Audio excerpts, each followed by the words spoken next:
How are you, my friend? Thank you, Danny, for coming to the new episode of Denim and Leather podcast.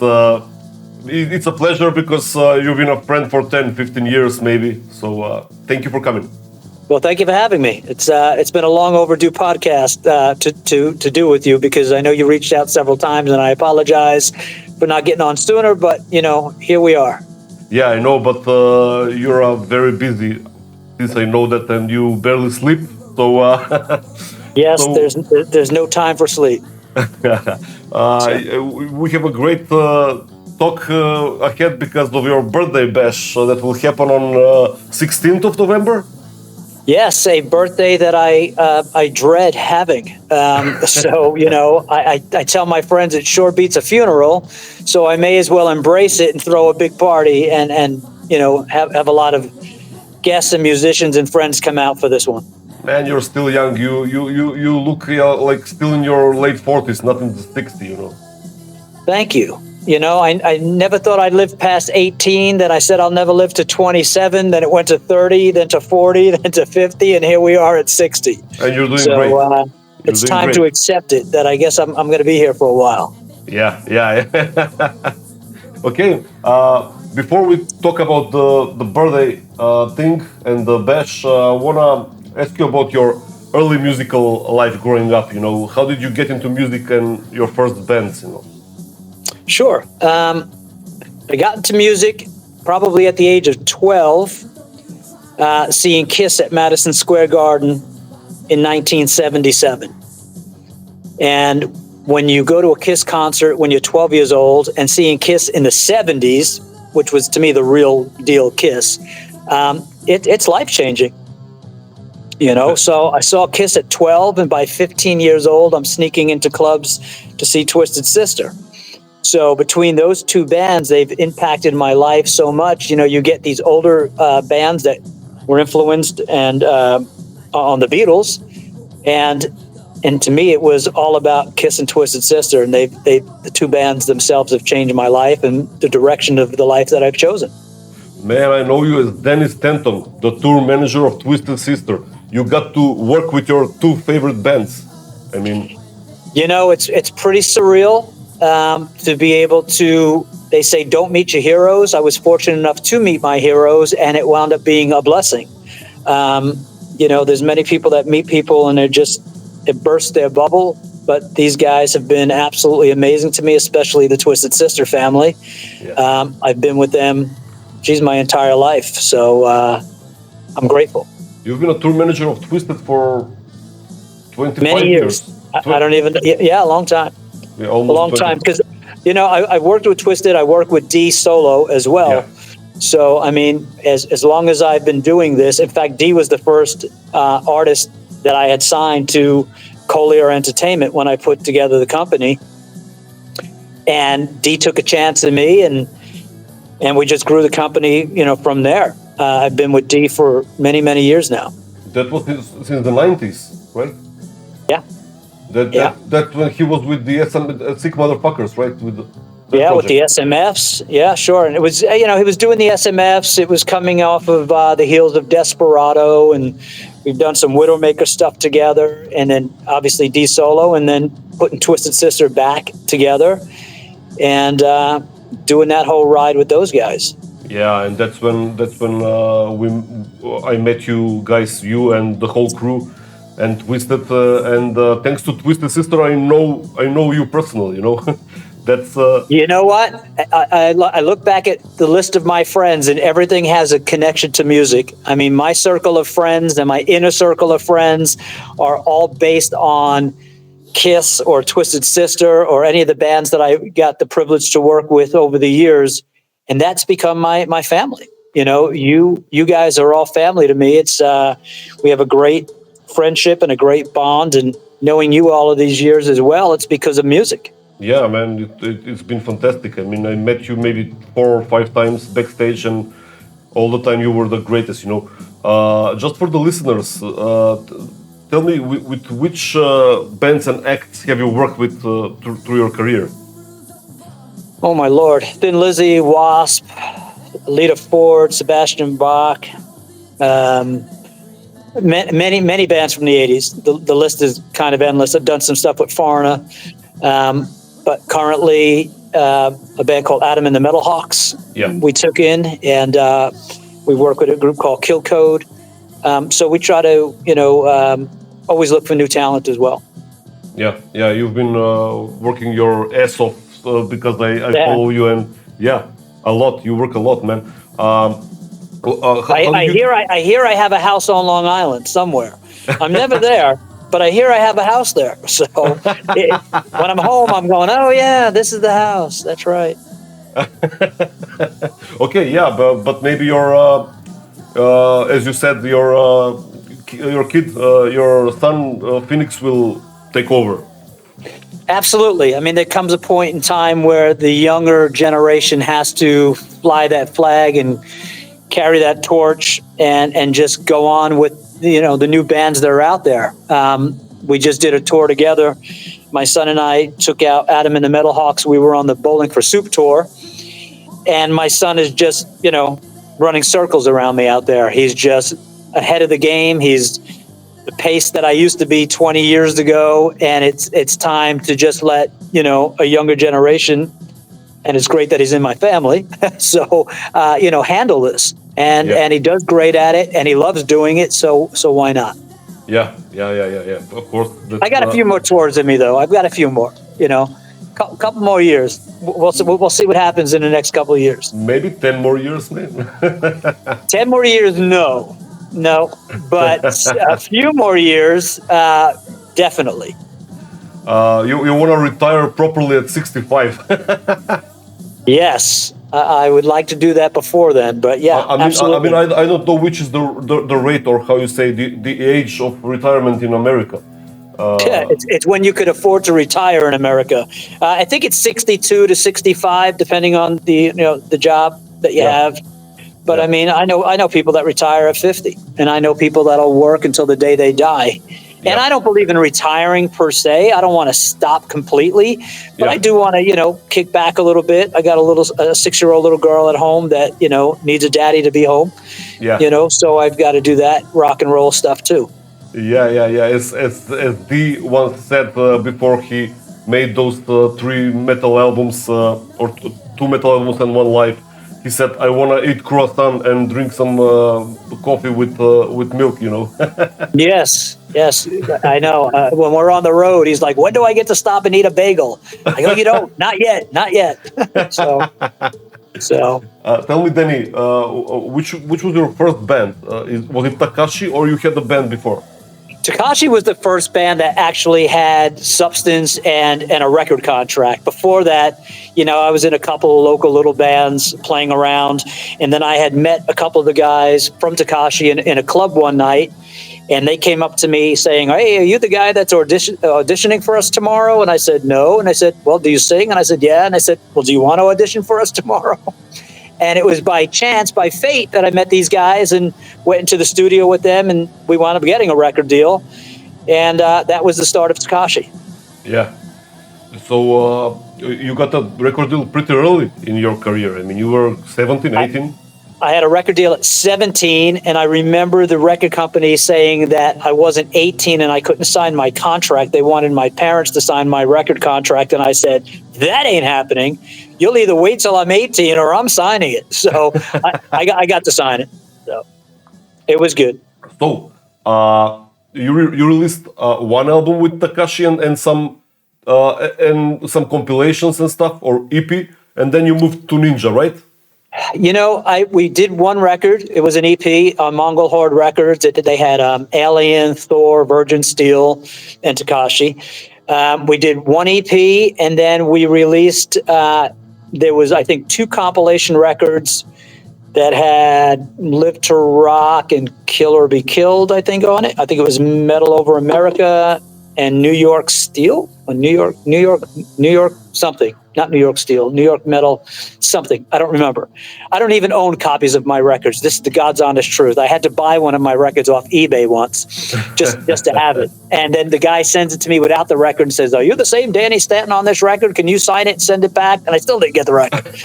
So it's crazy, but I wound up getting it eventually. Yeah, I did a few years with Takashi, and we had our differences, and they wanted to do things one way. I wanted to do it another way. I wanted to bring the band to the West Coast, and they kind of wanted to stay on the East Coast. And I thought the West Coast was where it was happening. And so we parted ways, or they fired me ever so nicely, said, "You're out." And I said, "Okay." And I formed Ninja. And I formed Ninja because Takashi, the name Takashi is a proper name in Japan. It means warrior. It means nobleman.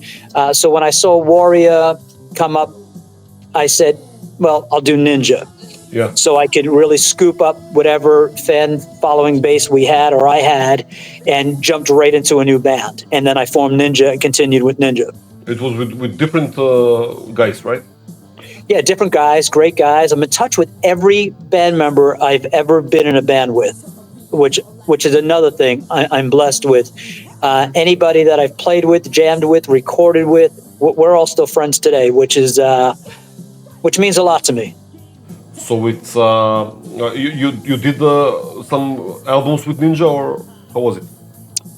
We did 2 albums. We released one, and the other one we kind of put out on our own on cassette at the time.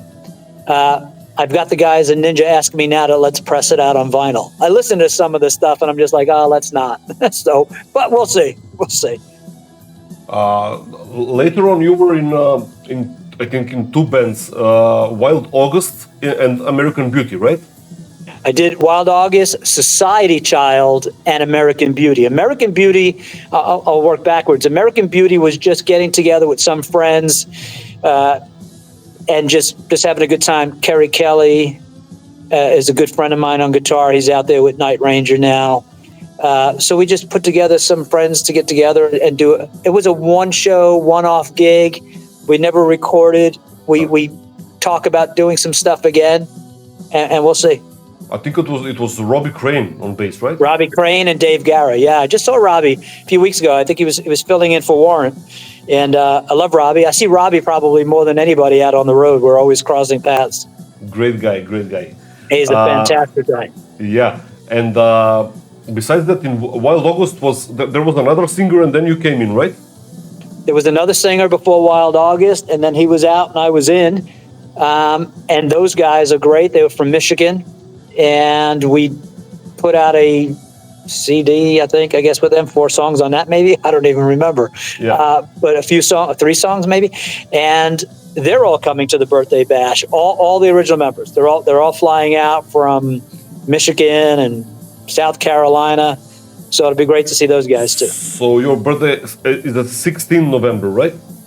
Yeah, my actual birthday is the 28th of November, but it falls on Thanksgiving, and trying to corral as many musicians as I'm looking to get at this event would be 10 times harder on Thanksgiving to leave their families or to travel on Thanksgiving weekend. Yeah. So we had a great venue step up, 89 North, and I had some friends that run it, Rose and Bob Blickwoody and everything, and they called me up and they said, why don't you just do your birthday bash here? And I said, you know what?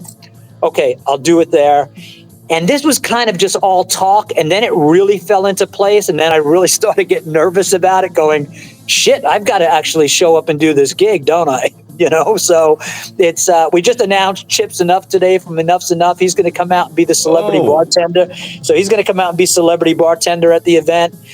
And there's always going to be more people. My phone hasn't stopped ringing. I'm paranoid that it's going to ring now while we're on this podcast and knock us right off this right off the system here. But, it might be, yeah. Yeah. But, a lot of people coming out, and it's great that Chip just signed on today. I've got guys from Angel and Jamie St. James from Black and Blue, Lorraine Lewis from Femme Fatale.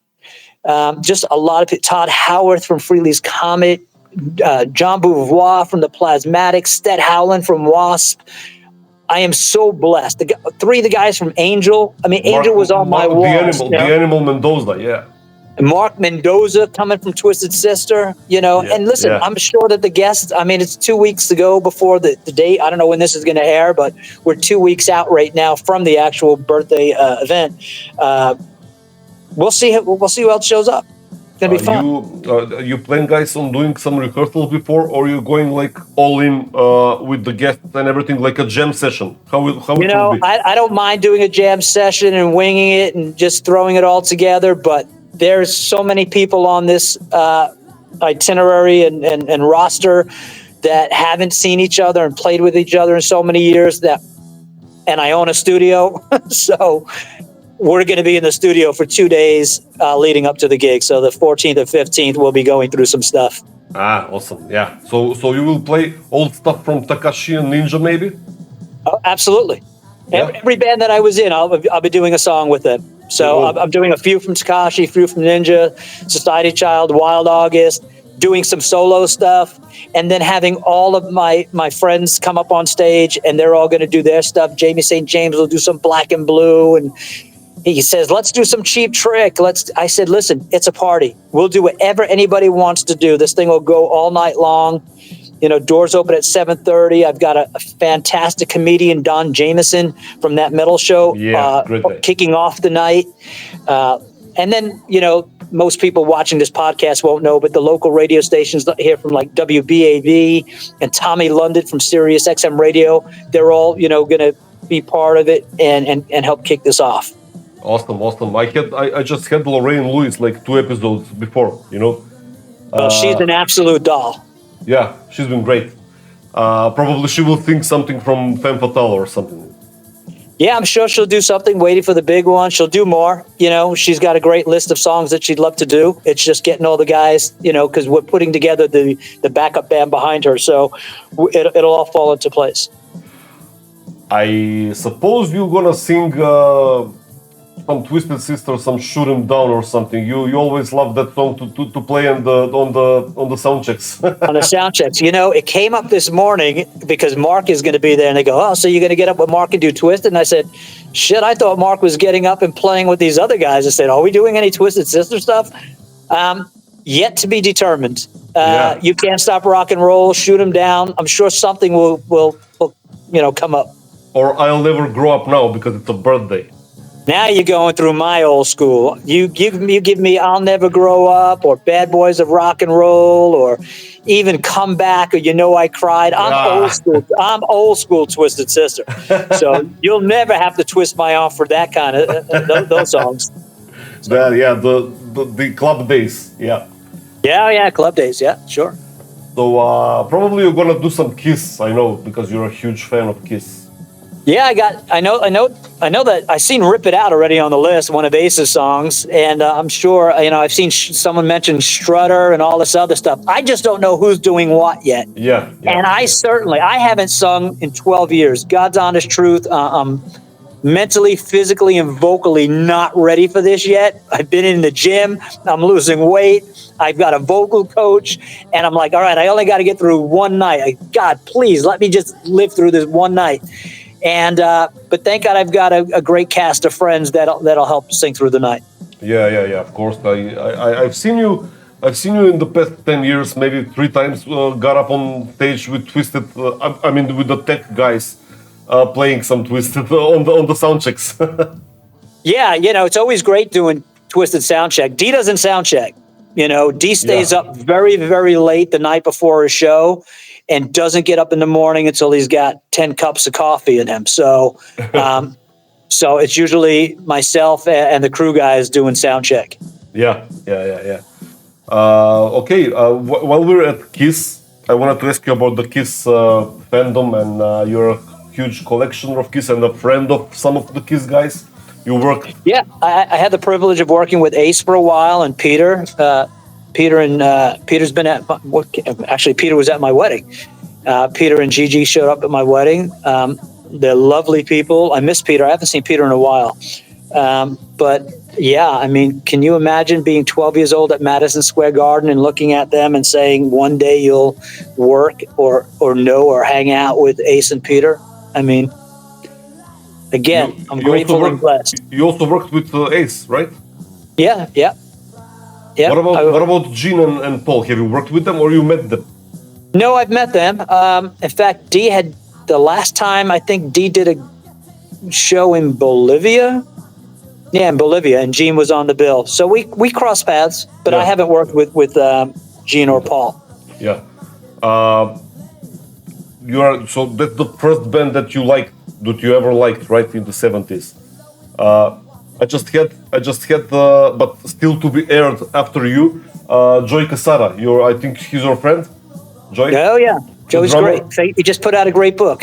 Yeah, we were talking about the book, and I called him. So, but we're gonna air it after your episode. Yeah, But we everyone's talked got to get that book. Raise your glasses. Yeah, I took it yeah. out on tour with me. I said I got to get Joey's book. I brought it out on a road with me. It's a fantastic book. Yeah, so Joey's great. we talked about the book and we talked about Kiss. So I know that you're a huge fan like Kiss, like just like him, you know. Yeah. There's not many of us that are not Kiss fans. Yeah. Our circle seems to all be connected somehow. What's your favorite record? I'm probably a Destroyer guy, but I love Rock and Roll Over. I think my favorite Kiss song is I Stole Your Love. I used to love when Kiss opened up with I Stole Your Love. So I like all Kiss. I'm maybe call me biased, whatever. I mean, I don't have a problem with any of the Kiss records. I even like The Elder. I like Dynasty. I rolled with the changes like Kiss did. Yeah. So it's very weird. I know that it's not the best album, but the most played at my site is Dressed to Kill. I don't know why. I love it when I play it from the beginning to the end, but it's not my favorite record. But it's the most played one. I don't know how to explain it. Wow. Listen, somehow, everybody's got their gems, to go to, but I could listen to it all day and all of it. Yeah. Tell me, Danny, how did you do Collier Entertainment and your Elite Sound Studios? Did the studio came after Collier? Yeah, I put Collier Entertainment together because I hated the music industry. I put the company together because I wanted to work with artists that were being dropped by record labels, that were being downsized by record labels, that no longer wanted to be a part of these artists. And I would start scooping up all of these artists that were dropped. And I said, as long as you have a great work ethic, I'll find work for you. I mean, when you see bands putting out a record and there's 10 million records sold and the next album only sells 2 million records and they drop you, you can't drop them. They've got a wife, they've got kids, they've got a family. You just don't drop them. You know what? I'll scoop them up. And that's what I would do. I mean, D went through hard times, and I said to D, maybe we got to stop touring America. So I took D over to Europe with the SMFs, and we just relaunched a new career for D because it just wasn't relevant at the time in America or in the States. So I said, D, let's just stop playing here and let's go somewhere else. And it just worked. So my attitude is I'll work with anybody who wants to work. If you want to work and you got a great work ethic, we'll find a place for you. It may not be the States. It may be South America. It may be Japan. It may be Europe. But if you want to work, we'll find you work. Yeah. Your friend, probably Miljenko Matijevic is your friend, right? I say that again. I'm sorry. Miljenko Matijevic, Mike Oh, Matijevic. absolutely. So what a great singer. Yeah, he was at my show few episodes ago, and he mentioned the same thing. He was like, when the glam metal, hair metal, heavy metal was done in the 90s, we flew to South Korea to work, into Asia, Yeah. You know what? There's people somewhere in the world starving for music still. Or maybe they didn't get a chance to see these bands in the 80s, or maybe they didn't get to tour in certain places in the 80s just because it wasn't cost effective. I mean, and especially in Europe. I mean, you look at the festivals in Europe, they just hold on to their roots. I mean, you can go to Europe and make a living doing festivals. Yeah, today. True, because I'm in Europe, and in the 90s, I remember the 90s, I was a teenager then. Heavy metal never went away, it was always in Europe, like on top, Yeah. Yeah. Absolutely. And then the studio, I put the studio together. A friend of mine, Bill O'Coin, who Yeah. managed Kiss. Yeah. Uh, Kiss. Yeah. Bill and I were great friends, and we were out to dinner one night. And I said, Bill, I'm building this studio. I don't know what to do. He goes, just build the biggest and best studio. Everything with Bill was about being big and, go big or go home and just make it the biggest, the best. And he inspired me to build one of the biggest studios. We've got 6 rooms here. My stage behind this is 30 feet.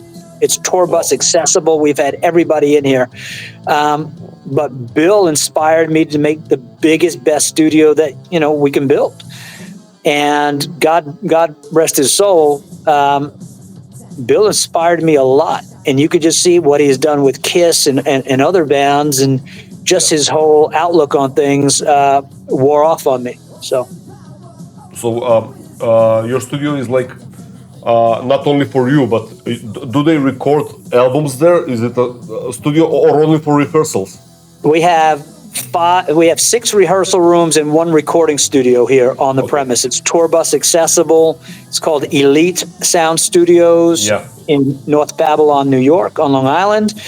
And we are surrounded by a cemetery. So if you don't pay us, we just, bury you in the back, So, no, it's really secluded. It's easy for bands to come in here with their tour buses and not be bothered or hassled like having to be in Manhattan. And where are you going to put a tour bus in New York City? We had Saxon in here. They were playing football and barbecuing in the parking lot.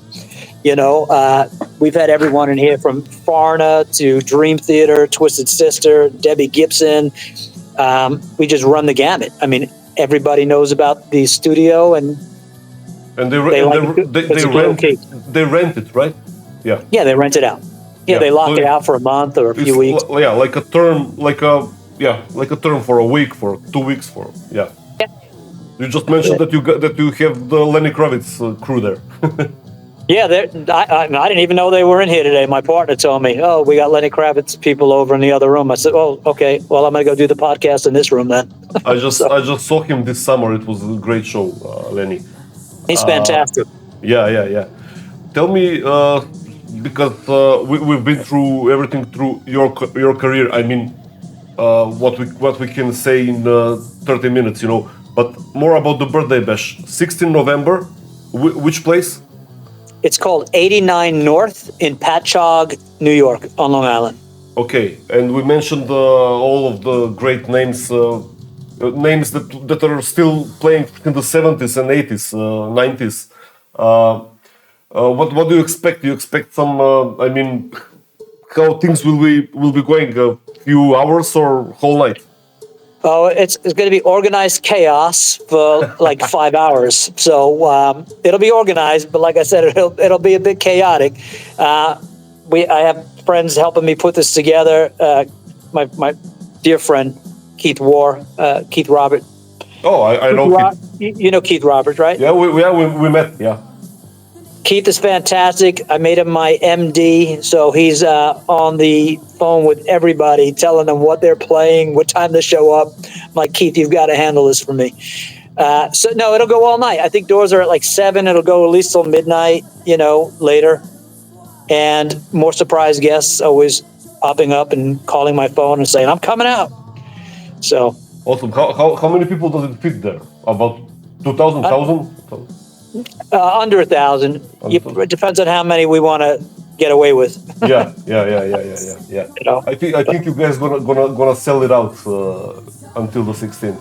Well, listen, I hope so. I mean, the reaction and the enthusiasm for everyone has been fantastic. So I think so. Okay.